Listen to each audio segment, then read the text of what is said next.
I'm Matt. And I'm Tim. How many of y'all have been to one of our lectures before? Dang, we can't mail it in. I thought we were just going to do the same jokes. So I guess we got to do something different. So we tried to do something a little different for y'all. Normally we're doing like new and exciting plants. That's one of our most popular talks. Tonight we're actually going to talk about the stories behind a lot of plants. So it's a little bit more story-centric and a little bit more about kind of the stories behind the trees. And so many of y'all know about us. We are a small mail-order nursery. We ship all across the country. If any of y'all pre-ordered plants, just a heads up, they're actually out front in the circle. So you can find them. They've got your tags on them with your names on them. And we really appreciate y'all having us. It's such a blessing and honor to be here. Every year we're like, wow, they want to see us again. Okay, great. Swing down from the mountains. And if you hadn't got a chance to, we recently featured on an episode of Growing a Greener World. So you can catch that on PBS. It airs about every month and a half. If you'd like to see a little bit of our story, also features Tony in there a little bit. Our guest star, which he makes a cameo for sure. And on top of that, we were honored and blessed that we recently just got asked to be in Our State magazine. So they're coming to do a photo shoot this fall. So keep an eye out coming up for probably one more year. Yeah, probably next summer or fall whenever it releases. So keep an eye out for that. Yeah, for sure. And we're going to get into a few really cool plants and a few of our favorite stories about maples and other plants as well, not just maples. This actually is one of the largest trees we know of a Japanese maple. I've seen a taller tree, but I've never seen a tree with a bigger diameter. So the base of this tree is a 13.6, I believe we measured. I can hide behind it like this, believe it or not, and you can't see me. So a 13'6" circumference, a 4 foot, I think it's 13'6", ended up being a 4'3" diameter. So this is at the Hopewood Estate there in Flat Rock. It's about 5 minutes from our home. This is the North American Maple Society. When they were touring Nashville, we brought them by. I've seen many trees that had more height but never more width. So if you're into big tree hunter kind of stuff and you like seeing the giant ones, this one's one of the champions I've ever seen. And I've never seen a bigger base to a Japanese maple. And some of the older Westenberg plantings, or even in Japan, I've never seen one with a bigger base. And while a lot of trees have stories that we're talking to that have cultivars, this one tree was actually planted in the early 1900s as a large tree. So one of the things we get asked most commonly are like, oh, your degree must be in like horticulture, correct? And I'm like, my degree's in history. So one of the things we like to approach Japanese maples from are the stories. Like we like to approach it, Tim and I both have always had a love for history and just storytelling. And so one of the things we like to look at, why is this important? Who made it important? And like, what's the story behind that? So we've done a lot of different collections and weird things. Like we'll do a Go Wild collection where we'll talk about, Tony Ello even, or Mark Wethington going and doing some wild collecting of some rare and interesting stuff in China. And the story behind that is interesting. It may be hard for somebody to get behind having Acer pseudosmoldianum subspecies Takasamense in their garden. But when they hear that story about what they did when they were looking for these things, and it relates it to us, and it makes it human, and it makes it, it brings the human element into the plants, and so that's something we love to look into, or why, who, what, where, when, and why about each plant too. So if you aren't already subscribed to our 10 at 10, you can go to mrmaple.com. It'll say subscribe for our newsletter. You can type in your email, and every Tuesday at 10 a.m. We've been doing this for a little bit over a year now. We put 10 new trees on our website directly at 10 a.m. on Tuesday. And so if you sign on that, you'll get the email. We try to send it out about 9:30. There's some technical issues that make it out about 10. We'd like to say, you probably heard me say this before, but we'd like to say it was just really smart marketing. But around about a year and a month ago, like we need to put 300 trees on the website. I was like, gosh, I can't write 300 descriptions. That's a book. So I'm not doing that this week. And Tim's like, I'm not doing that this week. And so we said, why don't we do 10? And so that turned into, we're going to do 10 this week. Why don't we just do 10 at Tuesday? And then it all just turned into 10 at 10 on Tuesdays. So now basically every single week, it's not all maples. We'll put a lot of interesting plants in there. And we try to mix it up a little bit and pick things that kind of play off each other so that they're kind of complementary. But it's a fun way if you like gardening blogs. It's kind of an example of that, but in an email form. So Japanese maples. Well, a lot of their stories started out, there's some stories about Japanese maples as early as the 8th century AD, and on Japanese maples in Japan. But a lot of the cultivars, the very first cultivar selections start out in 1710 on some of the oldest Japanese literature. So we actually have a customer who only collects trees from the 1710. Wouldn't recommend that. That's a small collection. You need more. But a really cool way to do it, because he has this garden that's only trees from that 1710 list, and we worked with him on translating a little bit more of that too. I believe there's 36 on the original list, and with each of the original list, there's a Japanese haiku that actually goes with each tree. Now, we're actually in the process of actually finding all the literature on that so we can get all the haikus translated, which I think would be really exciting and maybe a future talk in the future. So even that far back, people are focusing on the story behind every tree. So every tree literally has, poetry that it's, that level of art form gifted to it. So it's like, this is such a beautiful piece of art that deserves this poetry with it as well. And this is one of the trees from the original list listed, the very first cultivars ever on record of Japanese maples. This is the Shigatatsu Sawa. It sounds almost like a little bit of a mouthful to say, but this is a really beautiful 4 to 5 foot upright Japanese maple with a little bit of a spreading habit to it. Green reticulated variegation. This is actually a photo I took at the Arboretum. You can actually see this tree in the corner. I took it during the Roust and Blooms event before the event around. I took some photos with my phone. Beautiful tree for that etching. A lot of people call it Ghost Series top reticulation now, but it's actually, reticulatum style variegation is what that's more commonly known as. And as you can see, it just kind of that etching throughout each leaf. And here's the little poem that's translated into kanji, or romanji, right here. And then here it is into English. Even to me, an uncultivated soul, sadness is felt when snipes fly up from a marsh in the autumn evening. And that's what they were seeing when they saw this tree. They selected it, and then it became Shigatsu Sawa, which is snipes fly up from the marsh in the autumn evening. And so you'll see that on a ton of really cool maples. A lot of those earlier trees have this poetry and this kind of little story that tags along with the plant. And it's just an interesting way. It's a fun way to think about gardening too. And so there's a few other trees that we do that are on from that list. They're still in cultivation today. I don't have all the poetry from a lot of those, but that is something that we're looking into. We're actually making a trip to study, possibly study some of J.D. Veritree's research, which I'm hoping includes that list.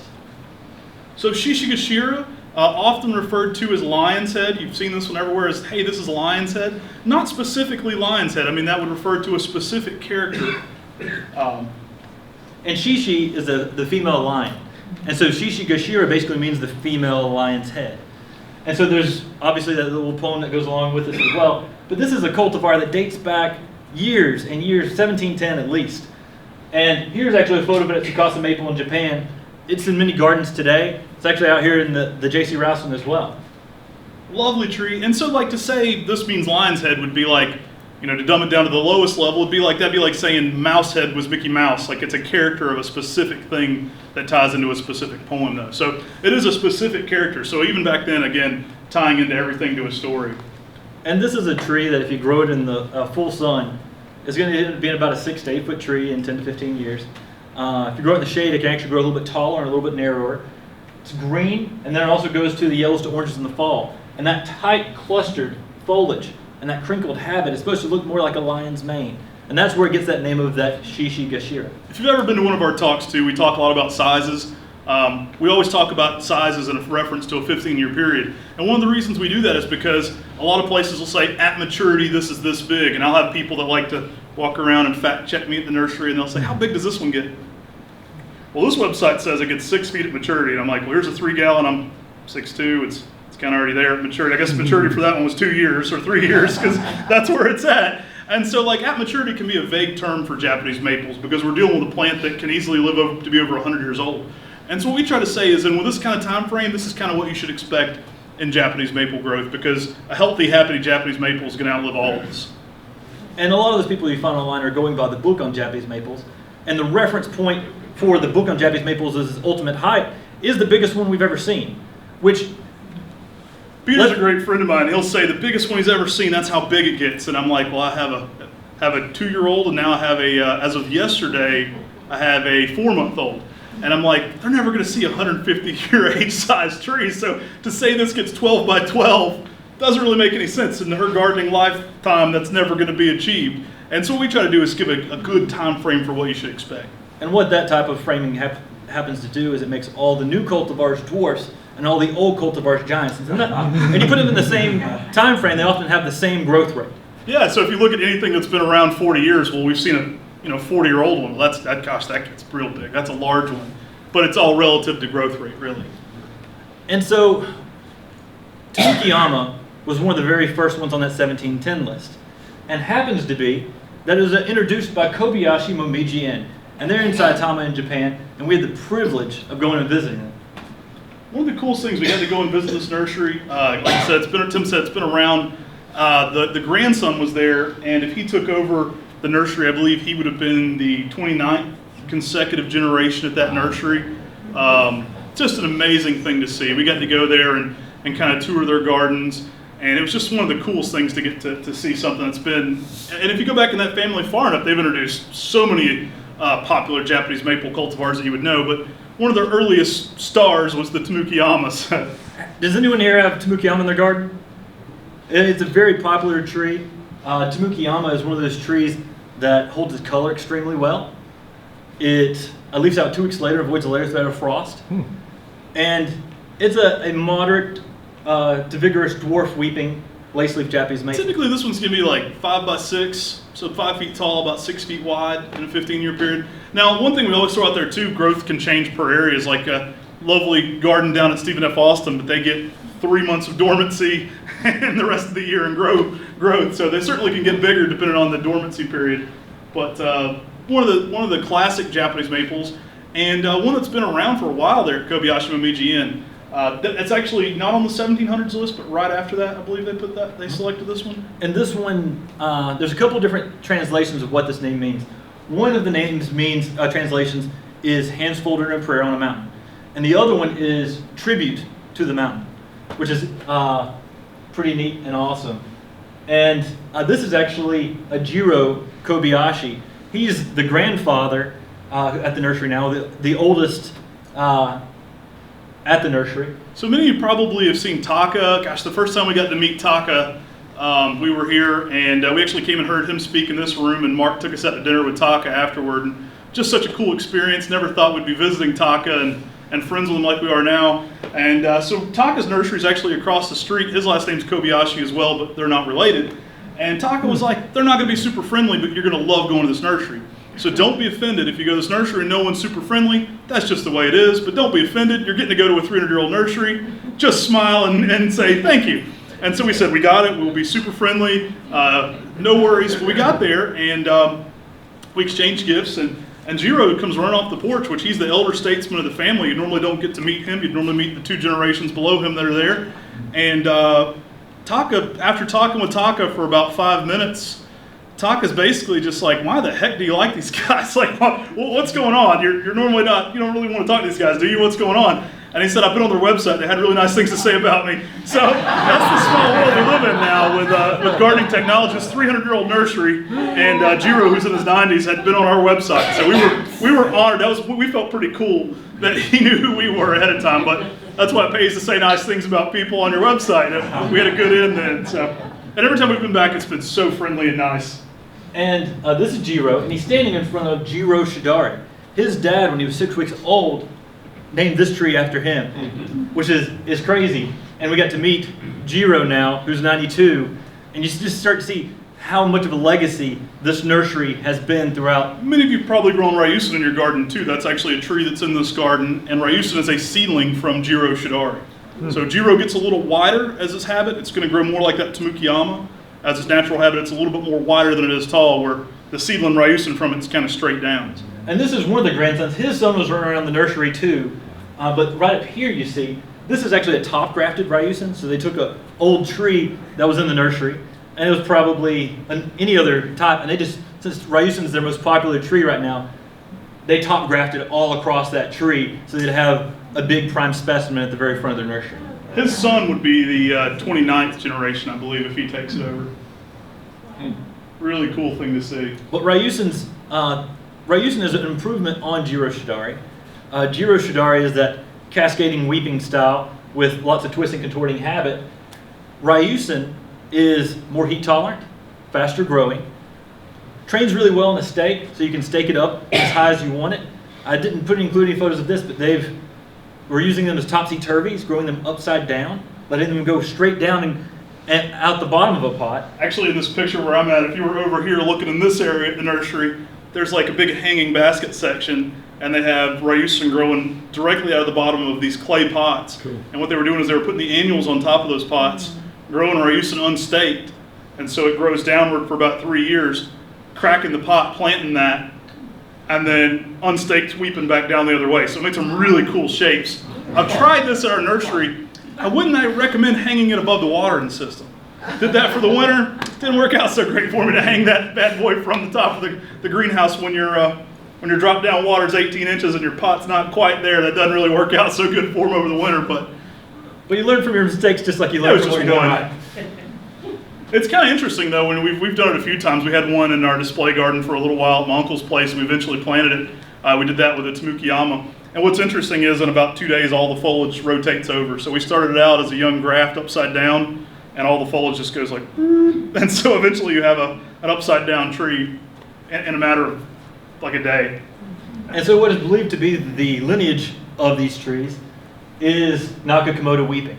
We got to go visit this tree. This tree is the oldest recorded Japanese maple still alive today. So if you've been to any of our talks, we throw this in every single talk. So you've seen a picture of this one. This is Nakakomoto weeping. This was listed right at 600 years old. We were shooting the episode of Nippo Riki Tai. We were literally in here doing the 40 years of the J.C. Ralston speech, and we got out of there and we checked our email, and it said, "You're confirmed to be on Nippo Riki Tai," which is essentially Who Wants to Go to Japan. And while we were there filming this episode, we were up in the Fukushima prefecture, kind of near where some of the tsunamis and things happened. And we were visiting a friend of ours' nursery they were shooting at, and they said, "We're going to have to shoot B-roll today, so you guys can just kind of hang out." And so we really weren't doing anything anyway in the rain. And we commandeered Nakata-san. He was kind enough to drive us. So we were looking at their brochure and translating it, and it said, less than an hour from the national treasure tree of Japan. And so we're like, well, we've got to... I had a hunch that was a Japanese maple that I'd looked at before, but that's exactly what this was, the Nakakomoto weeping. It's just awe-inspiring to stand next to something that old, too. We'll actually need to get our video out on it, but I had my friend who was our translator with us translate literally every piece of information that we could find on this tree around it. And the stakes that are on the tree actually have dates on that say those stakes that are holding those branches up are right around 200 years old as well. So pretty cool. You stand next to something that's 600 years old, and you think like, wow, like the changes the world's even seen in the time frame that this has been in the ground as a living tree. Pretty cool. So this tree actually sits right here. There's a temple right here. And there's actually some sister seedlings that have been seedlings off of it. They're trying to promote the lineage just in case one day this tree doesn't make it, because this is the oldest tree that they want to be able to perpetuate that lineage of this tree. I mean, that was just awe-inspiring to see. And so there's a lot of history behind those plants, and a lot of the trees that you came from that are in the gardens out here and in your gardens all came from Kobayashi Momiji in over 300 years. I mean, that kind of story, that kind of history in one nursery is just amazing. I couldn't even imagine anything in the United States, one nursery lasting for 300 years. I mean, our country's barely, not even 300 years old yet. So one of the cool things, when we were going to Japan, we were wanting to go see Tsukasa Maple Nursery. And the very first time we went to Japan, it's been about 5 years ago now, we booked a plane, and we were literally walking on the plane. This was before the TV show. And Yanada Tanaka, who was there, emailed us and said, "Guys, I'm sorry I can't meet with you this time." And he's the owner of Tsukasa Maple Nursery. And we were just heartbroken because he was one of the main things we wanted to go see. And we got to go to World Maple Park and walk around with Masayoshi Yano, who's written a few books. And Yano's good friends. He owns World Maple Park. He's kind of the director of World Maple Park there in Japan. And we said, gosh, we'd really like to go see Tsukasa Maple, but he canceled on us last second. He said, no, he doesn't want to cancel on you. The point was, if it didn't have a translator and he wasn't able to talk to you, it wouldn't be worth your time. He would really like to talk to you, but he didn't have a translator. And I said, well, do you think you could message him for me and say if we provided a translator, would it be possible for us to go and visit him? Because we'd already given up on this. This was about 5 days into our trip. We were there about 18 days, and we'd already made plans and said, oh, we're heartbroken because that's one of the places we really got to see. And he said, of course, he'd love to meet with you if you can provide a translator. So we commandeered Taka that day too. We got him to go with us over there. Luckily, he just got back from South Korea early. They weren't even going to be able to see us on this trip, but he got back from there early and was able to go and be a translator for us, which is nice. Now we have a lot of friends in the Saitama region, which we can One of the coolest acquire. things about that trip was getting to sit down with this man and talk to him about some of the stories behind some of the trees that he was growing and some of the things that are almost lost in translation to us a little bit in the United States. And so there's a lot of interesting, awesome trees he's introduced, and the stories are completely speculation a lot of times. And most of them are completely wrong, to be honest with you. And so he was so gracious when we actually got there. He probably sat down with us for 2 hours. And what he would do is he would come out on this board, write the katakana or hiragana out, and then translate it on there what each of the things mean. Because he can actually write English. And so he would sit there and say, this means white snow dancer. And it was one of those things where you're like, wow, this is really, really, really exciting. And so unless you knew the kanji, explained a whole different aspect of the tree that you wouldn't get just from the romanji at all either. So if you looked at the romanji, which is just phonically how something sounded, romanji's terrible for the most part. Barry Inger can help us clean it up a lot, but for the most part, it doesn't always make the most sense, because what's becomes the norm, what's printed, and what's out there in literature typically becomes the accepted way to do it, whether it sounded phonically the way a Japanese nursery may have said it or not. And just like here in the United States, in different parts of Japan, people have different pronunciations. And so the pronunciation on how their dialect is said comes out in the romanji, and so it can really throw off exactly what you're looking for. So whenever we get out there, this is actually another trip there. We always sit down with him, and he kind of spells out some of the stories about different trees for us. And very interestingly, by seeing the kanji of it, it often changes the meaning of what you thought it was. And so this is Hanamatoi. It's a tree that has sort of been thrown on the scene that people really love. It's a weeping red lace leaf with pink and white variegation. It has that cascading umbrella habit.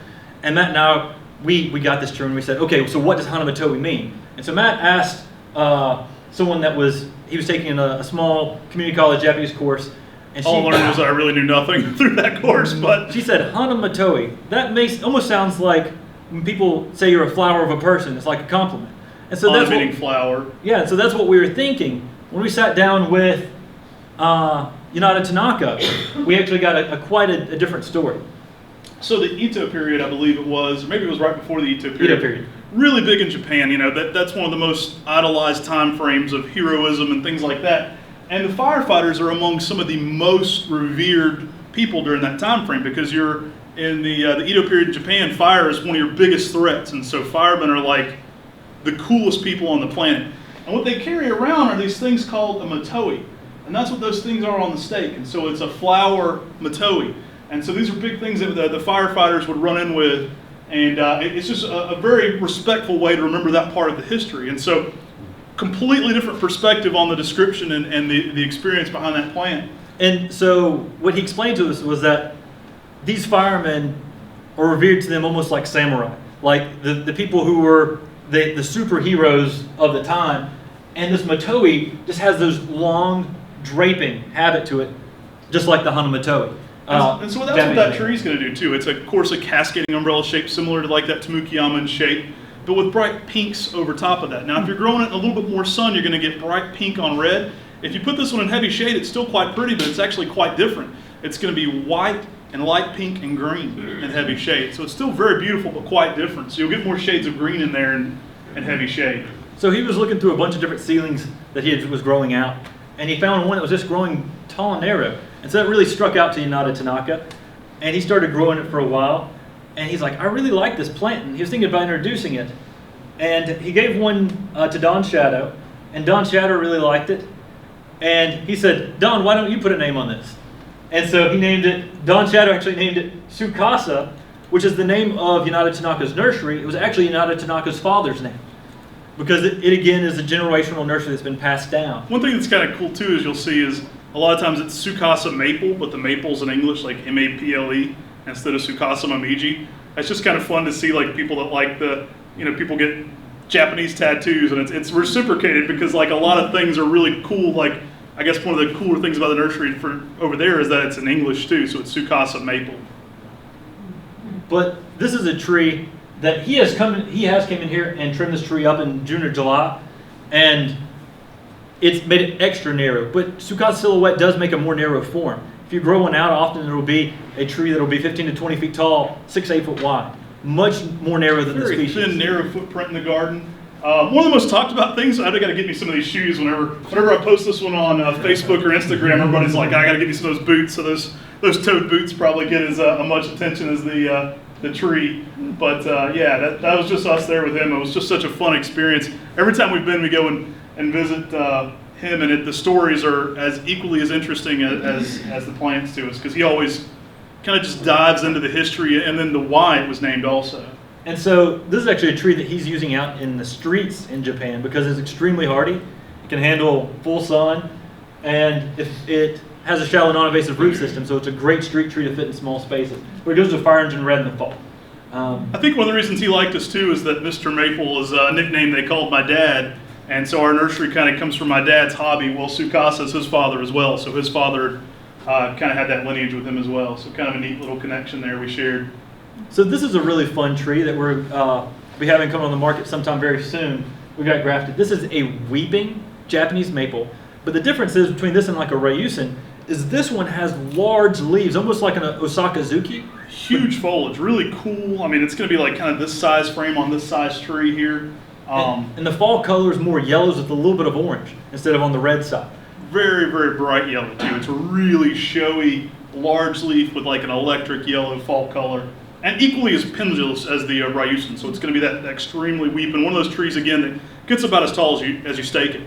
And this tree was a really old, revered Japanese maple that sat at a temple, and no one was supposed to quite propagate it, but a few nurserymen propagated it, and then, unfortunately, tsunami hit. Took that Japanese maple out. But thankfully now, since people had propagated it, that now there's Japanese maple is going back to that temple, and it's actually making its way into the nursery trade as well, which is pretty fun and exciting. Really cool tree though. Kind of similar to the Ryu-san again, but much bigger leaf, and then really bright yellow fall colors too. Yeah. That's next to the original graft of that Rakuzen Shidari there in Japan. And we may be offering this one in next spring to Maybe some fall. Maybe fall to spring. So this is a Trident maple. Trident maples are fun plants, extremely tough, durable. They get a little bit of exfoliating bark to them as they age. A little more invasive root system than a Japanese maple, but really quick growing. And so they make a tree that can make a shade tree fairly quickly. Super tough too. That's one of the reasons they're so popular for bonsai, is the really durableness of the Trident maple. Waco Nishiki is a really fun one we grow. Leaves out with this bright white. So people ask if this is a real picture. This is actually a cell phone picture I took of the 3-gallon. I think we sold this specific tree this spring. They were quite popular. Always in the spring, these are like gone in no time. One of the neat things about this tree is in Japan, they love this plant, right? They thought this tree was amazing. It's so white. This tree is super white. But they were afraid it was so white that it wouldn't survive on its own, because a lot of plants that have so much white to them don't get enough chlorophyll to survive. So what they would do is they'd leave the rootstock sticking up on it. And so they'd keep this little ball trim back that was green, trying to feed the plant to keep it super white. And while that did keep this tree whiter throughout the season, and it was a fun way to make that plant whiter throughout the season, it really wasn't until this tree really got into the United States that people started trimming off that rootstock and realizing it would actually still survive. And so as a result, what this tree does is it leaves that white in the spring. When summer comes in, chlorophyll starts coming into the leaf. So it goes green during the summer, and then this one actually goes to reds in the fall. Brilliantly red in the fall. One of the fun things, we've actually seen people produce similar type, very white plants like that in Japan, and they'll even put the rootstock on the other side of the fence. And so there's this piece over here feeding, this neon pink or this neon white. And you don't see that part of the plant, but all this over here is just a support. So the extents we go to as gardeners, right? But this bright white or bright pink is sustained by this green that's behind the fence that's bringing the chlorophyll into the rest of the plant. And so here we were in Japan, and now we're going to travel to Australia. And Arnold Tees, AJ Tees at Yamina Rare Plant Nursery in Australia, he was actually visiting Cunara Springs restaurant. He was, it's restaurant and gardens, and he was sitting down outside, and was having himself a dinner and looked up and saw a dwarf mutation, a witch's broom, growing in a green Japanese maple there. And it was at Kunara Springs restaurant, and he was like, wow, this is awesome. He got a piece from it, grafted it, and it became Kunara Pygmy. So a lot of his interesting introductions have actually made it to the trade. The same nursery introduced Peaches and Cream, which you're definitely familiar with, and Fairy Lights. Kunara Pygmy is another one of their classics. What it's going to have is more of that dwarf habit to it. So by grafting that broom on the tree, it dwarfs that down. That genetic mutation is going to be smaller. And so by grafting that, we get the similar traits to the parent plant, but in a much smaller palette. And a lot of people in plants call that a witch's broom. I have some friends that call it a blessing, which I think is pretty cool, because instead of something that had been cursed over time, it's something that people see as a big positive, because you can take a cutting from a witch's broom, graft it, and then you've got a dwarf plant that can be a little more manageable and fit in a smaller landscape. You've heard us say this in every one of our talks. We've been there before, but it often looks like almost like a little squirrel's nest in the tree, so it just looks like a little ball. And gosh, we've actually bring that up in a lot of our talks, and people find them. They're like, I have that in my garden. And we've even talked, speaking of places, you end up speaking at someone's home eventually, and they said, there's one out in the yard, come on out here. So we spoke to a garden club that was quite big at a home, and then we said, if you see this mutation in the garden, let us know. And we walked outside, and there it was. And so we're going to move to Holland, to Esveld Nursery. This is one of the most primo maple spots in the world when it comes to Japanese maples. Yeah, this is our friend Cor Van Gelderen and his father up there, DM Van Gelderen. DM Van Gelderen, also very famous author of Japanese maple books as well. And Cor, for my money, is one of the most knowledgeable people you'll ever meet. Really fun thing, here's a picture with Peter Gregory, who wrote the 4th edition of J.D. Vertree's book too. He did the 3rd and 4th edition as well as the handbook. And so just it was a real fun thing to be there and see 2 authors too who had different books on maples together. But whenever I go to a tour, and actually a little sneak preview, the International Maple Society meeting is going to be here next year. So the 2020 Maple Society meeting, every 3 years it's an international meeting. And so we're working on, we've been talking a lot with Mark, and we're going to have some of the international folks come over. So maybe you'll get to meet Cor, but he's one of the most knowledgeable people. Whenever I go to a garden, he typically skips the tour and walks around, and that's the tour I take. I'm like, wherever he's going, that's where I want to go, because those stories are the best parts. And it's quite striking. But hey, shout out to Maple Society. If you're interested in maples, the Maple Society is a great group of people. The meeting this year, the registration is just about to be going out and be posted online very soon. We posted it on Facebook pages. Members will get it in their mail and email this week. It's going to be in Oregon, Portland, Oregon. And so we'll be traveling from, speakers we have are Talon Buchholz. He's going to be speaking on his new introductions. We have Sadafumi Uchiyama from the Portland Japanese Gardens. He's going to be speaking on Japanese gardening. Paul Hallidan from Isley Nursery is going to be speaking on their Jack Frost series, their hybrids with Pseudo Sieboldii. Augustin Coelho. Augustin Coelho Vera is going to be talking about the new class, one of the new classifications of maples and how they are classified. Martin Nicholson's coming from the Hoyt Arboretum, talking a little bit about some of their collections.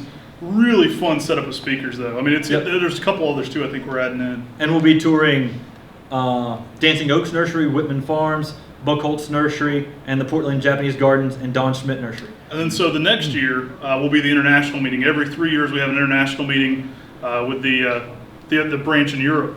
And so all those folks will be coming here to the J.C. Ralston. So we'll be hosting that here, and it'll be a lot of fun opportunities. We're hoping to get some really premier speakers too, and we're working with Mark to get some benefits for members too for that too. So as Cord tells it, his nursery started, he says, because of pirates. Yeah, there's the original Acer Shirasawanum Arium is at this nursery. It's very old. I think it's over 200 years old, that tree. And he said, if you steal something today, I can't be too mad at you, because Siebold sailed up here on a ship and threw this tree to my great-grandfather and said, here, have this. And it was something that he had illegally taken from wherever he had gotten it before. In Japan. And so that tree is really one of the things that really piqued their interest and got them into their maple collection. So it starts back with Siebold, who, as he says, went and basically was helping the Japanese on this side while loading a ship full of rare plants, as you may see. As the story goes on plants. Siebold, he was an optometrist, and so he would go around and help people get glasses and eye exams and things like that. We'll Similar to that. Yeah, and all while pirating as many Japanese maples that he could. That's why we have Acer Sieboldianum and Acer Pseudo-Sieboldianum named after Siebold, because he was the first one to bring those back to Holland, and some of those original ones are planted there in Bloodgood. And so, as any story goes, some stories get embellished and changed over time. And as you may have read in our description of Ariadne, I go in and I'm like, doing research on this tree, and I'm like, Ariadne, this is a tree, you know, it was named after the Greek goddess of the maize. Ariadne. It's etching to it. It's got to have something to do with that, right? Ariadne's a Greek goddess of maize. Right? Reticulated veins. Every little vein has a maze to it. And so my description says, named after the goddess of the maize. If you look at this, you'll get lost in all the colors. I mean, it's amazing. It has greatest description ever, right? He just had the poetry to it. And so I'm sitting there talking to Core at dinner one time one of the international meetings. And I was like, so Core, Ariadne, named after the Greek goddess of the maize, right? And he said, named it after my daughter. There's a picture of it. and then so he has, his son is Reuben, another one of his introductions. You go down the list, Ellen. You start going down. It's really fun to meet his family because I'm like, I have your tree, I have your tree, I have your tree. What's your name? I don't have your tree, I got your tree. And so it's one of those things where that family's been introducing trees for over 100 years. But Ariadne has this amazing spring color. It does green up here in the south during the summer. Goes to red in the fall. Kind of gets these purplish hues throughout it. Kind of has a two-tone appearance to it. Yeah, and basically about an 8 to 10 footer, giving it a little protection from the hot afternoon sun, but a really, really beautiful tree. You'll find some of those. That was the small leap. I've seen some big leaps. So another friend of ours that had a nursery had a mail order business has since retired, and you would see descriptions that, let's say, embellished even longer on the legends and things like that. And so they would say, this tree comes from the famous skiing family of Switzerland, and that's why it's named this. And then I met the guy who named it. He was like, "Oh, I just like the name. I didn't have anything. I've never been to Switzerland." And so, like, some of those stories tend to get a little exaggerated over time and become legends and expanded on. But so we always like to try to go visit people who introduced them and figure out the story directly. One of our big things too is we're just big plant geeks, obviously, and so we like to go to the original whenever possible and source our material back to that very first tree, and so that we know there's no mistake between us and that first Ariadne if we can. So Esfeld Nursery, that nursery in Europe with this history from Siebold and everything, Core is a renowned plantsman. And this is a plant that I love quite a bit. It's actually a Japanese maple. But wait, it doesn't look like a Japanese maple. It looks like a hornbeam. Well, it's actually a Japanese hornbeam maple, an Acer carpinifoli. And Core found a selection of that with a really tight, compact habit, so all the growth is really, really tight and kind of a little bit more narrow, but it's also very full and bushy. And Core and DM found this as a dwarf witch's broom growing in a hornbeam maple. They took it out, grafted it, and then they've got this dwarf hornbeam maple that doesn't get very big, but at the same time has this serrated edging. And it's tight, dense, compact habit, goes to red in the fall, really good fall color. Everything you're looking for in a Japanese maple, but it's not your typical Japanese maple that you think about. Because most of the time when people think about Japanese maples, we think about palmatums, Shirayuki, japonicums. But the term Japanese maple can actually be termed for plants that are maples that come from Japan. And so there's a number of other snakebark maples and hornbeam maples and pictums and that are in Japan and from Japan, but aren't what you typically think of as Japanese maple. Really fun stump plant too. Villa Toronto, this was named after a garden in Italy, Villa Toronto Gardens. Cor van Gelderen, our friend we were just talking about, was touring there and had a little break and went to the garden and actually found this selection there. He was actually doing a gardening talk. And so he's like, I had a few free minutes, so I went to the Villa Toronto Gardens. And saw this seedling there. Kind of a cool little thing. Last year, Hendersonville, North Carolina is basically home for us. We're East Flat Rock, which when people ask where we're at, we say Hendersonville because no one knows where East Flat Rock is. Their sister city is right beside Villa Toronto. And so the mayor of Karanke, Yeah. I'm saying the Japanese name. I can't remember the It sounds like that. Anyway, he was visiting, and he's literally very, very close to the Villa Toronto Gardens.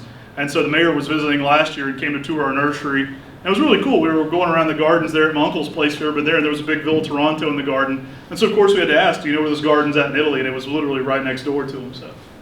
But the seedling sitting beside this was red pygmy. And so Core named red pygmy and Villa Toronto. And Villa Toronto was a good size, and the red pygmy was much smaller and denser. And so he named it red pygmy. And then, as Cord told me, later on he found out that red pygmy wasn't so pygmy after all. It actually grew quite a bit. But This it kept one's the very name popular red for pygmy. leafing out with that kind of blushing effect where it's got greener older growth. With then you see that one has kind of bright pink tones over top of that, and then this being kind of a reddish brick fall color. One of the unique things about Villa Tronto as a tree is it really branches outwards. It really makes a V shape almost every time. And so with some sunlight, it can really make out and go more shaped like this. Making animals. Oh. It makes a nice V shape, which is quite interesting and very unique for... A litter lowland style. Yeah, for sure. Peve starfish. So you'll see this a lot, peve, and people ask, what's the peve stand for? People say, I'd like to get a PV, I'd like to get a, we get a bunch of different questions about how to pronounce this.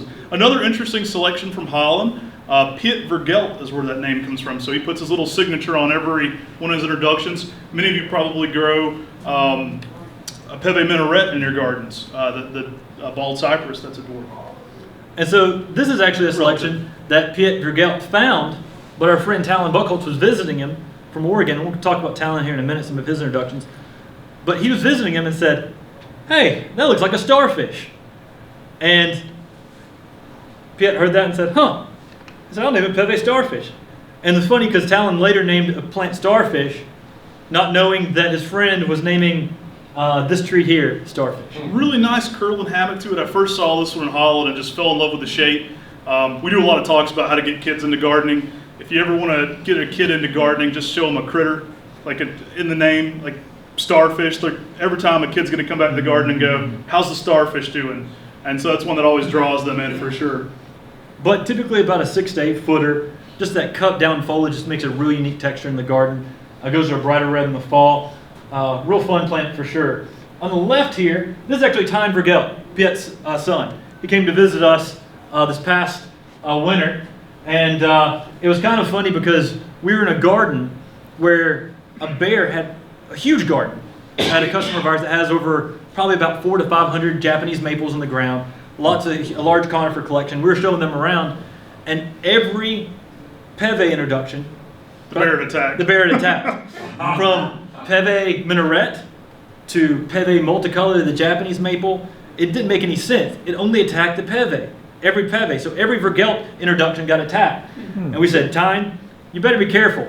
We're lucky to get out of here. We were introducing them to the owner of the garden. After the owner of the garden had explained all the peves got destroyed by the bear, and then we introduced them, and he said, what's your name? Oh, Peve. Yeah, okay. So you're lucky to get out of here without the bear attacking. So these other gentlemen, the guy in the very back is our friend Hank Van Kampen. We actually met Hank for the first time in this garden. Kind of a cool thing. That's the power of Facebook. We were walking around this garden, and we're actually at the Sherman's Nordlich over here in the garden getting trimmings a few years ago. And here comes Hank down the aisle, and I'm like, I know you. We're friends on Facebook, and you have a nursery in Holland. And he said, yes. And I named this tree that you're trimming on currently. So we were standing over there, met, small world when you're into gardening. But here we were standing there trimming on the tree that he introduced in Holland. And so Sherman was a customer of his who found this witch's broom in a dawn redwood called White Spot in Germany. And it brought him cuttings from that witch's broom. And then he grafted it. And then he grafted it and sent signwood to Talon Buchholz, who then donated a tree here to the J.C. Rouston. And here we were trimming on the tree. One of the first ones in the country, too. And lovely tree. The name Sherman's for the customer's name there in Germany. And Nordlich means Northern Lights. So you will see this one sometimes sold in the trade as just Northern Lights. But the correct name would be the first, the Sherman's Nordlich. But a really, really beautiful dwarf dawn redwood. Dawn redwoods, they thought for years were extinct. Then they found them in a valley in China. And then it's crazy because all the selections of dawn redwoods that are now today came from, most of them all came from that one collection of dawn redwoods. And the Dawes Arboretum actually has a bunch from another collection. They planted a field out and are starting to make some selections from those trees now that were another collection. So we're going to, widen that gene pool and find a lot more interesting traits, which we're already starting to see. So we do have a version of this from that too that's more of a Daweswood Tawny Fleece is like this, but an orange, which was a broom found on one of those genetic new gene collection trees there at the Dawes Arboretum. We're actually allowed to get some of the signwood off that very early on, and so it's an interesting complement to the Sherman's Nordlich, which is like a blue-green with almost like yellowish hints to it. And you'll notice that a lot of the Dawn Redwood collections all have about the same size needle. Well, from the second collection, the Daweswood Tawny Fleece, the needle is probably 2 or 3 times longer than your typical Dawn Redwood that we're familiar with. And so it's kind of neat that we're getting bronze colors, we're getting longer needles, and it'll be real interesting to see what other genetics are expressed through that second collection. Very similar shape though to that Sherman's Nordlich, so they make really cool complementary plants to each other. And so this is a plant that I had to put in here because we saw it at the Arnold Arboretum. I don't know if any of you all have been there, but this is actually a plant that was from the original 1907 collection of E.H. Wilson. And so this is one of the very first ever collections and mentions of Acer Grisham, the paperbark Japanese maple. And so this tree here was 1907. We're talking at over 100 years old. Pretty awesome. Multi-stem tree, the shape had changed a lot over the years. It's kind of fun one to see though, and that's just there at the Arnold Arboretum. We actually, the Maple Society went to the Arnold Arboretum last fall, and so Tim and I had to track down the oldest Acer Grisham there in the garden, of course. And so we're going from essentially a Chinese tree found and introduced into Western civilization by England, but now we're traveling to the United States. So Bloodgood. How many people have a Bloodgood in their yard? A lot of people. I'll get off my little soapbox here, but this is my biggest rant. So don't tell everybody online that their red unlabeled seedling is Bloodgood. Because every time I get in a Japanese maple group on Facebook, we've lost the label. Does anybody have an idea what this red Japanese maple could be? That's a Bloodgood. For 40 years, that's always been the answer. Well, truthfully, Bloodgood's a very specific selection that was made by Bloodgood nurseries. They were very early on in Japanese maples in the United States. They had locations at a dock in New York as well as later in Philadelphia. And I believe the gentleman's name was George Bloodgood, but I have to check that again. But his actual name was Bloodgood. That's where the tree got the name. It wasn't actually from the color. It's so widely associated with color. Everybody comes to nursery and they say, I want a true red, a blood red, a good blood, any variation of Bloodgood you can get, but we know what they're talking about. They want a Bloodgood because that name associates so well with the color. Interestingly enough, it was the guy's last name. And like Matt was saying, a seedling from Bloodgood actually isn't a Bloodgood because seedlings don't come back true to form. So if you have Bloodgood seedlings, you shouldn't really label those as Bloodgood. Sometimes you'll see those at Master Gardener plant sales and they say Bloodgood. And while I understand it's a beautiful tree and it's a good way to market it, that's not a true Bloodgood because it's not a grafted tree. Just like Tim and I, you can have brothers that look completely different. I can handle late day sun. Tim needs late day shade. He burns. So same thing happens with Japanese maples. You'll get Japanese maples that come from the same parentage but look completely different. We maybe have some similar traits, like we both have big noses, straight on the side. But we can be very, very different. And so that's one of the reasons we graft. We lock in those traits. We'll talk about that in our grafting class tomorrow too, but you kind of know what you're going to get. Think of Japanese maples named varieties as like breeds of dogs. So you know what you're going to get. You know the difference in a Great Dane and a Chihuahua, and you can kind of go with those parameters and kind of get a good idea of the difference in the two. Well, that's what happens with Bloodgoods. It does get a little watered down because every seedling anybody's ever found, they say, that red one's a Bloodgood, I think. So make sure to tell everybody, hey, unless it's grafted, that's probably not a Bloodgood. And while they may look similar, they may not have, like Matt said, the same heights, that one colors, may get 5 by 5. sun tolerance. And so this is actually the true Bloodgood, which is a really nice plant. So Crimson Queen, I just found out recently that this came from the Vercade nursery. A lot of people, found by John Vercade, introduced in the nursery trade. A lot of people have been trying to figure out exactly where this tree came from. The Vercades actually found this as a chance seedling, introduced this in the nursery trade. And very famous conifer nursery. They've introduced tons of interesting brooms. A really low growing tree, when it spreads out very, very more wide than tall unless it's staked up.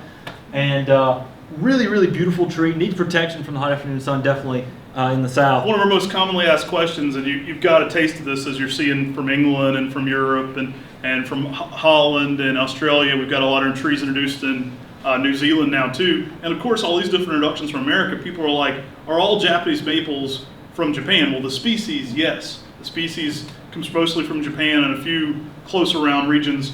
I actually found some populations nearby there in some other countries, but as a species, mostly they're from Japan, where all these different selections are made all over the world now. So that story kind of continues a little bit everywhere else. But a really, really tree made, lace, just like Bloodgood, made this popular in America. This made a lot of lace leaves popular in America because people remembered Crimson Queen. while Tomukiyama might not have been as marketable of a name, Crimson Queen was a name that people could remember and say, hey, I want a Tomukiyama. There's a lot to a name of a plant too. If it's something you can find and name and locate and market, it's interesting because we'll have some of the best trees that have terrible names, and some of those trees tend to disappear sometimes. And so while this tree was an amazing tree, Dick Wolff went through about 200,000 red Japanese maple seedlings. A lot of them from Bloodgood, a lot of them from red Japanese maples he was finding all around the Philadelphia area. And he was trading a lot of trees with J.C. Ralston and other famous plants, but J.D. Bear trees. So a lot of these early on plantsmen who were doing a lot of development there were trading all types of interesting plants. And so Bear Trees was sending a lot of his interesting red seedlings to Dick Wolff as well. And Dick Wolff was sending a lot of his green and a lot of other dwarf characteristics and stuff back over to J.D. Bear Trees. It's kind of fun to see that even before the edges of internet, how the nurserymen interacted and really kept up with each other. But from those trees, Dick Wolff introduced 3 red Japanese maple seedlings from those 200,000 he looked through. And the first one is the Emperor 1. So this is kind of an improved form of Bloodgood. Bloodgood's a great plant, we'll always offer it because it's the most popular Japanese maple by name. Emperor 1's kind of an improved form of that, so if we're sending a Bloodgood to Texas, we'll say, hey, maybe think about an Emperor 1 in Dallas, because it's going to outperform that for the heat. Another thing we like about the Emperor 1 is it does leaf out a little bit later, so it gives it good frost protection. This is the exact same tree as Red Emperor. So if you've seen Emperor 1 and Red Emperor, we've actually tracked down the original documentation on that, talked to Dick Wolff's apprentice, and it is the exact same plant. And so Red Emperor and Emperor 1, no need to double up there, but Emperor 1 does predate the name of Red Emperor. So we're always sticklers for nomenclature there too. Also known as the Casti tree or Wolff's Red. Those are some other names that this tree's been known under. Because this was the very first introduction of his that said, hey, this tree is really spectacular and really holds its color. This is one of the earliest stock plants, maybe even the original one there. It's actually my friend Ed Shin's home in New Jersey. And he has a lot of plants from Lima, Pennsylvania, because he would go visit Richard Wolff. So it's fun to go talk to him and hear some of the stories of this retired Army guy who was into Japanese maples of Richard Wolff. And he has a lot of the original collection there from his selections too. So this is another one of the introductions that came from those 200,000 seedlings, and this is Moonfire. Moonfire is typically going to have a slightly slower growth rate than the Emperor 1. Emperor 1 typically beats Bloodgood 215 feet. It's like a foot, almost a foot and a half of growth a year. People will call and they'll say, how fast does Japanese maples grow? And it's a big scale. You know, we've got things that don't get 3 feet even in 15 years. We've got some that are going to be over a foot and a half of growth a year. So this one's typically in the Emperor 1, I should say, is typically on that upper scale of growth, where Moonfire is very similar, but a little bit smaller long term. And then the third introduction from this was Red Baron. And Red Baron wasn't selected for holding its color like Moonfire and Emperor 1 was, but was selected because this tree really had a very multi-branched habit. So this one will often get equally as tall as it is wide and has throw up a lot of multiple leaders. So very much this one's going to have more of a round canopy as a nice upright red, and very popular for landscaping because in a 15-year period, this one's typically 10 by 10, so it rounds out a little bit more to be equally as wide as it is tall. In American gardening, we often see trees all the time with one central leader coming up, and that makes into a tree. Emperor 1 and Moonfire are going to do more of that very often, where Red Baron is more like the traditional Japanese gardening where you can have multiple branches coming from the base, multiple leaders, that really makes a tree that can get very wide. And they often call that almost the Yamamiji style, which is like the mountain maple style in Japan. Those are actually the more sought after trees. We have a friend in Japan, and he does a lot of like high-end like landscape gardening, and so he develops Japanese maples that look very much the opposite of we would in America. So everybody wants a straight trunk central leader, perfectly shaped, symmetrical in all directions Japanese maple. And what he sells are basically, you know, specimen type plants for a specific garden, but they're very much more like large bonsai specimens. It has a windswept look or something a little bit more out there for a lot of American gardeners. But it's a great way to grow. Like Japanese maple shouldn't all look exactly the same. It's a very natural style where it looks almost just like you found this tree growing on a mountain. And basically what it is, when there's a tree needed for a lot of temples or something like that, they'll come to him and get a tree grown in its natural form, put it out at the temple, and it looks like it's been there for 30, 40 years. So he'll have 3 or 4 specimens on retainer, just waiting in case that one tree doesn't make it. He's got 3 backups that look similar enough in design. It's kind of cool to see that level of focus on gardening. So this was Dick Wolff's apprentice, Billy Schwartz. Actually, he called me this week. Billy's such a fun guy. Billy has found more brooms than you can ever imagine. If you talk to him, it's more than you could ever imagine, even more. One of those good tall tale guys, too. His stories get bigger with time. Billy's found probably, according to him, over 100 different witches' brooms. In different plants. And he finds it amazing. Like, we go and visit him all the time, and he's still finding all kinds of brooms. And we'll go visit him, and he'll say, come with us. We're going to look at this tree. We're going to look at this tree. And it's all these new witches' brooms he's finding in Japanese maples. And we can cuttings on them, evaluate them, we can start growing them out to see if we want to put them in the nursery trade later as well. This is actually Tim about 10 years ago, so he hadn't changed too much. Felix probably got a little less hair. This is Gossamer here, which is an Acer japonicum X palmatum. So it looks like a lace leaf version of a japonicum. And so, quick story on Billy. Billy is currently a Jewish lawyer in Philadelphia. And he was, when Rare Flora Nursery, the Bergmans, were going out of business, he was one of the lawyers that was breaking the nursery apart and selling it off. And as he was doing it, he was like, man, these trees are beautiful. These trees are amazing. Wow, I really like these Japanese maples. Man, I should have bought that one. And so he's got the crazy stories. He was Muhammad Ali's lawyer as well. And Muhammad Ali called him the flower man. It's really, he's got always the best stories. And so he's looking at here all these great Japanese maples. So as soon as he sells off all these trees in the auction and sells off the property the Bergmans were at, he's like, you know what?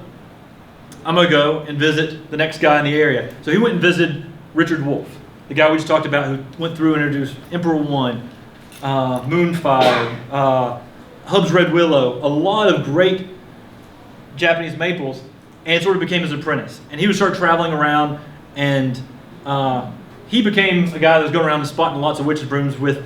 He's broom obsessed more than we are. Yeah. And so he is a guy who's really, really knowledgeable about plants. One of his things about grafting, he takes a very different approach than a lot of nurserymen. He decides, what I want to do to get my seedlings is I want to go out, right now is what he does, he goes and visits in Lima, Pennsylvania, Red Maple Nursery. And I want to visit there with him.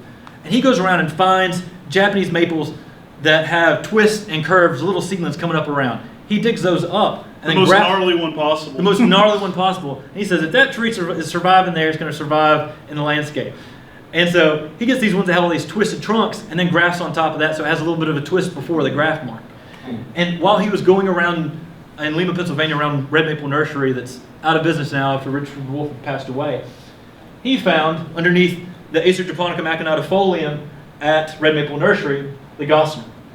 So if you Google Gossamer, I believe it's that big hairy thing that chased Bugs Bunny around. It's his inspiration for the name because it has that crazy kind of like hairy look to it. Again, that was what Matt and I thought it was, but he actually said it was for the texture of the fabric, the Gossamer. Yeah. But yeah. Anyways, this goes to a bright red in the fall. It looks just like the Gossamer, of course. But really, it's a dwarf japonicum. Billy Schwartz believes this is a hybrid between Acer japonicum and Acer palmatum dissectum. It very may well be that, or maybe it's a really, really dissected japonicum. It's extremely slow growing now. So Shana is another introduction by Dick Wolff and Billy Schwartz there kind of co-founded this one. Shana is actually Hebrew for beautiful. That's Billy's daughter's name. And so Shana is at the Department of Public Safety on the campus of Villanova. Okay. And Tim and I know this because we were on Villanova's campus and we went and handed them our cards and said, hey, we're here to look at the broom and the tree. And they constantly do shift change there, and they're wondering who these two crazy guys are out in the rain, jumping and taking cuttings and videos of this mutation in the tree there. But by, again, grafting that, we got a smaller, denser version of that tree. And so the original Shana is actually still there on that campus too. But beautiful plant, great for containers. Key thing is just to make sure you have really well-drained soil, good tree in the ground as well, and definitely be a lot redder in the sun. If you give it some shade, it does green up a little bit, but keeps having red new growth coming across it. Kind of a pinkish red in the early spring too. Fall color here of the Shana. So this is our friend Talon Buchholz. To us, he's the Michael Jordan of Japanese maples, and It was funny because the very first time Matt and I joined the Maple Society, we went and we had they given us posters of his Talon nursery. still makes fun of Tim for this, by the way. And so when we saw him, they give us a poster of his nursery. We went up and tried to get him to sign it for Tim us. has an autographed poster from him from about 12 years ago, where he was like, "Hey, would you sign my poster?" And so he's a As nurserymen, we don't get a lot of autograph opportunities, so he remembered that one. And so he's been a really, really good friend. We trade plants back and forth all the time, and has a lot of really neat trees. So some of his most famous introductions, of course, are the Ghost series. First Ghost was the first of those, and you can see why it has that Ghost name. It has that reticulated etching to each leaf. So Shigatsu Sawa, that tree from the 1700s that we talked about first, he had a Shigatsu Sawa that had a sport on it, and it had purple border around the edge. And he looked up there and said it looked very ghost-like. And so he said, "Huh, that's my first ghost." And so he named it First Ghost, thought it was really, really spectacular. And then had a sister seedling he found, a seedling he'd found. And he said, "Huh, that's Sister Ghost. Well, why start with the family? Uncle Ghost." And so there's Amber Ghost. There's now about 8 or 9 ghosts of the Ghost series. They all have reticulated variegation.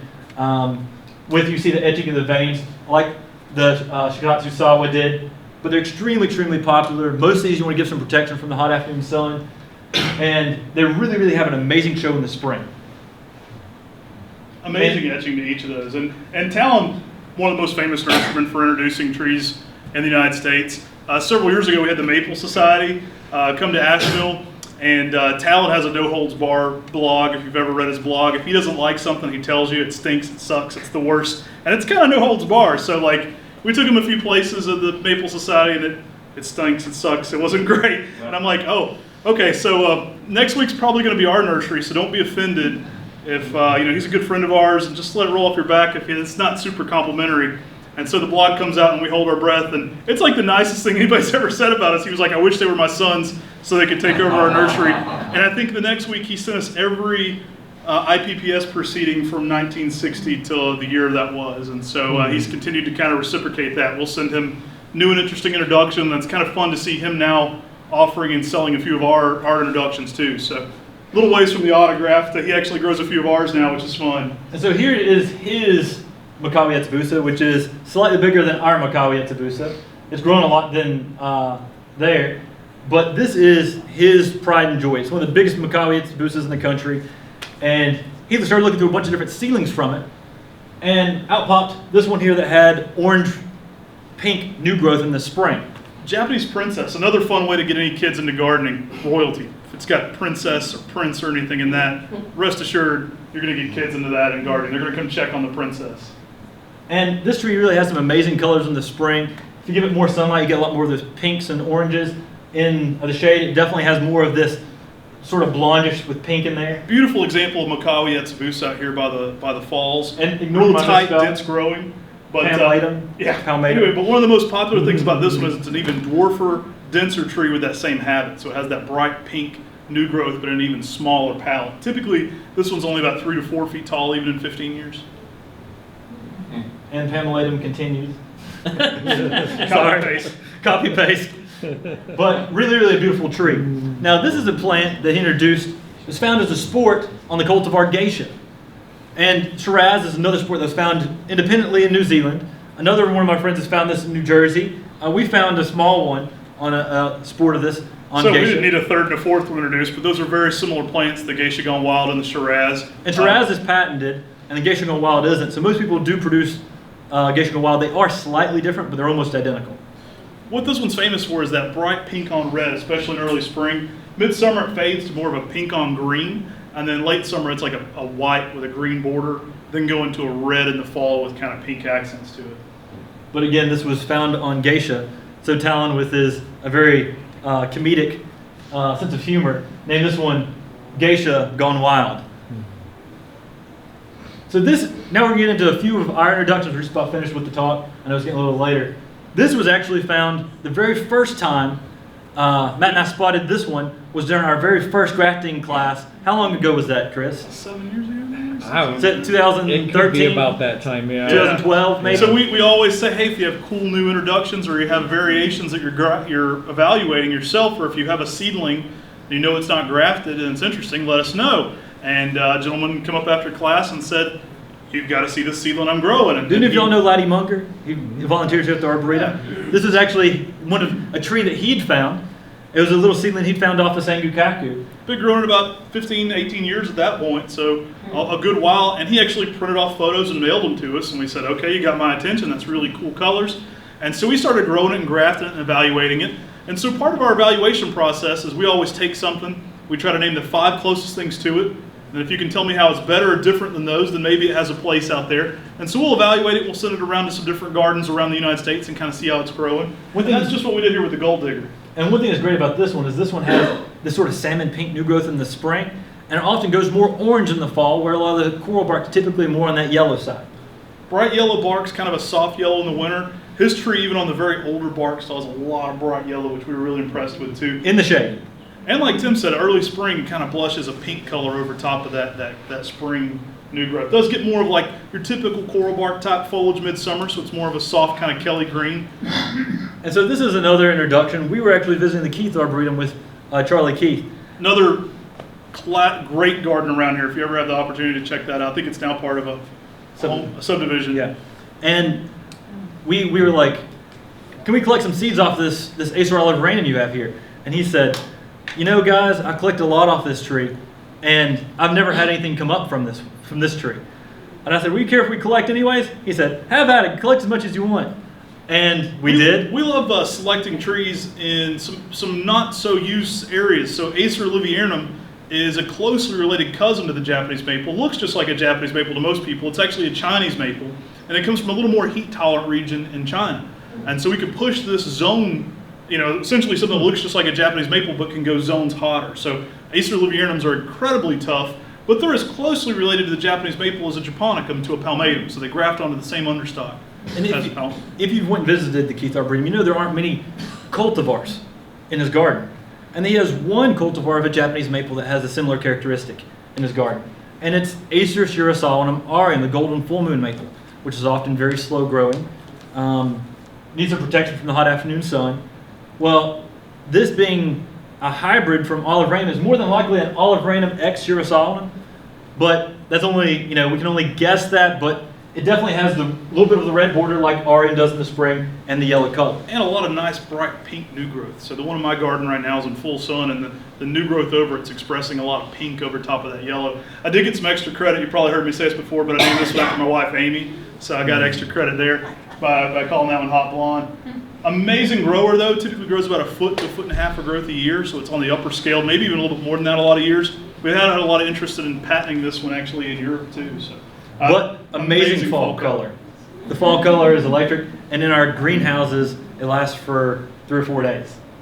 Or not, 3 or 4 weeks, sorry, 3 or 4 weeks, as opposed to 3 to 4 days with a lot of the other ones. One of the things we liked about it being an olivieranum, it is a little later to drop leaf, so it's still putting on a show after everything in the garden's kind of dropped leaf. You still have a little bit of splash going on because it holds those foliage a little bit later. And olive randoms really give good fall color in hot climates. I have a lot of customers down in Bishopville, South Carolina with amazing fall Got one of colors. these in full sun in Charleston. It just looks amazing too. Sorry, guys. We'll open it for questions. I know we probably went a little longer, but everybody's still awake, so that's good.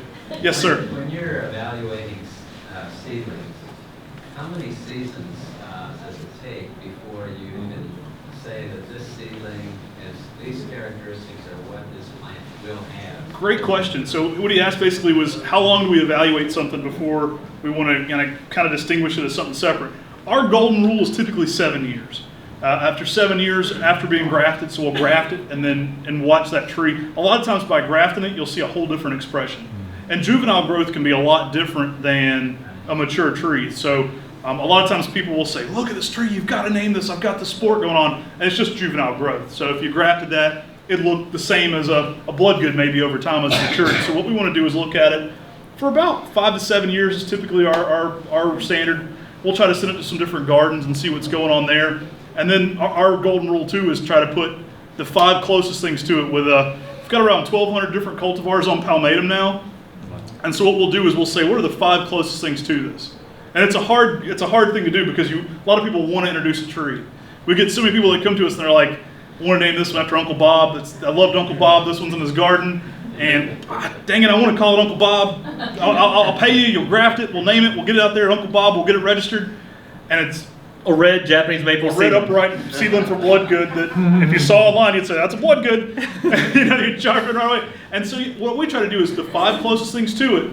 And then if you can tell me how it's distinctly better or different than those, then maybe it has a place out there. And it's really important to evaluate a graft from it rather than just a seedling too, because a seedling may be dwarfed and very dense because it has a really poor root system.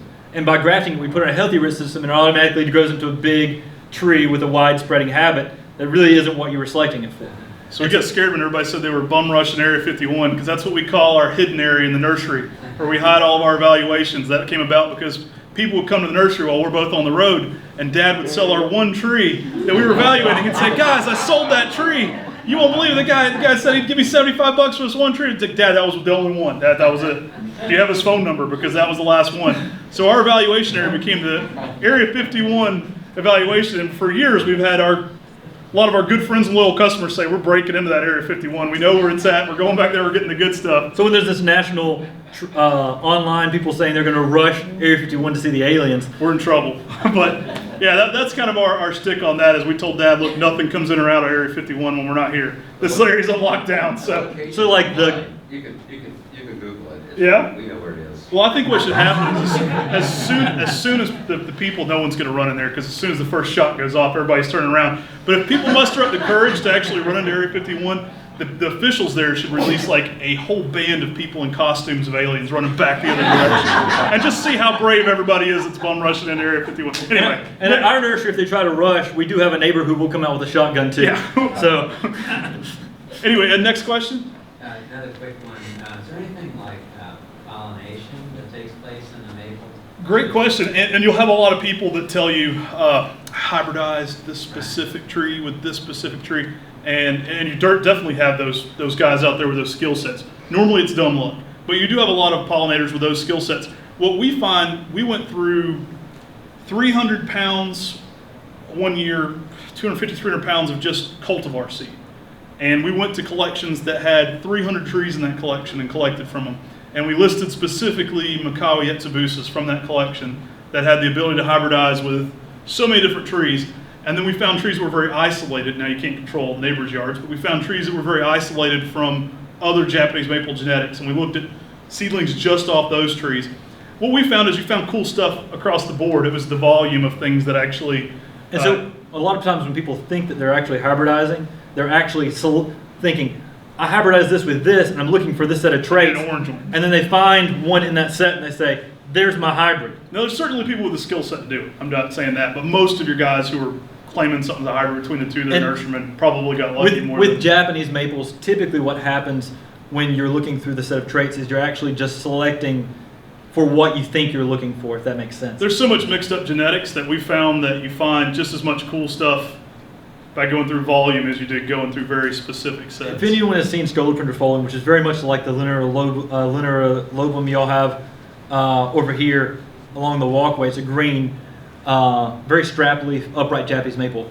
About 5% of the time, it throws a really, really thread-leafed plant that looks like fairy hair. And so there's a lot of different introductions. J.D. Vertrees had an introduction that he called Koto Ito Kamachi in his book on Japanese maples.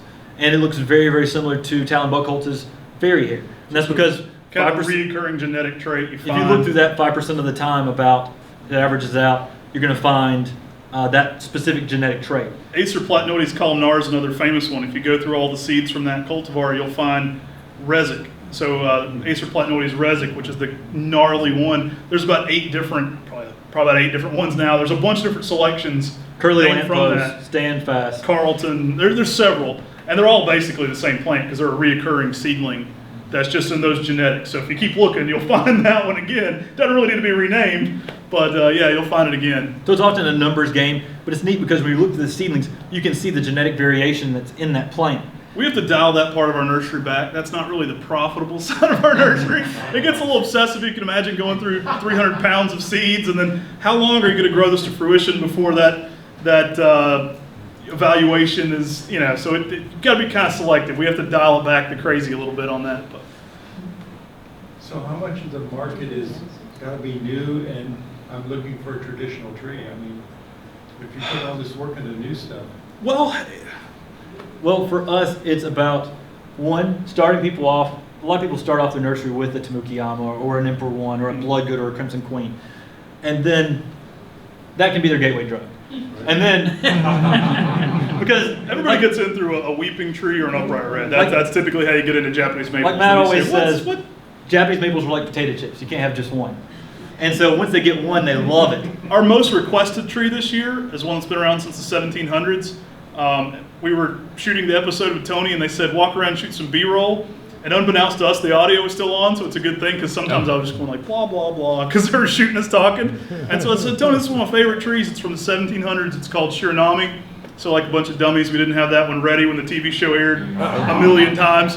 And so we did have some of those, but we sold them all off in early spring instead of hiding them back for it. Like the other ones we talked about 4 other ones with Joe Lample. We had 300 or 400 set of each one of those. Ready and waiting, and Shiranami, we had 15 or 20. Yeah, didn't plan that one out as well. But the answer is like that. If it's unique, that's our market, is really niche plants. And so that one's been around since the 1700s. It's an old cultivar, but if it's unique and different, it's got a place.